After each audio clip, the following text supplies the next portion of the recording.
কত এটা? 60 টাকা। দেন। আসগার চাচা, এটা আপনার কেমন আক্কেল? কতবার বলা হয়েছে আমাদের বাড়ির মেহমান কেনাকাটা করলে টাকা রাখবেন না, খাতায় লিখে রাখবেন। বড় চাচা এসে দিয়ে দিবে। জি মা, বলা হয়েছে। এটা জানেন কে? সাগর ভাইয়ের বন্ধু, আমাদের খাস মেহমান। আব্বা যদি জানতে পারে আপনি ওনার থেকে টাকা নিছেন, বা কিন্তু রেগে আগুন হয়ে যাবে। আর জানেন তো, আব্বা রাখলে কিন্তু তার মাথা ঠিক থাকে না। আচ্ছা কি আজব, আমি সিগারেট খাবো সেটা টাকা তোমার বাবা দিবে কেন? এই রাখেন আপনি। না সাহেব, আমারে ক্ষমা করবেন, আপনার কাছ থেকে টাকা নিতে পারবো না। মিয়া বাড়ির মেহমান মানে আমাকে গ্রামের মেহমান। বলেন পাল্লায় পড়লাম। লাইটটা দেন। কত টাকা হয়েছে খাতায় লিখে রাখেন। জাম্মা,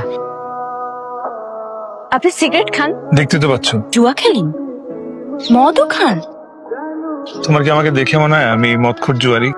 না, তবে আমি শুনছি শহরের মানুষের নাকি অনেক রকম বদ অভ্যাস থাকে, কিন্তু আপনাকে দেখে ভালোই মনে হইতেছে।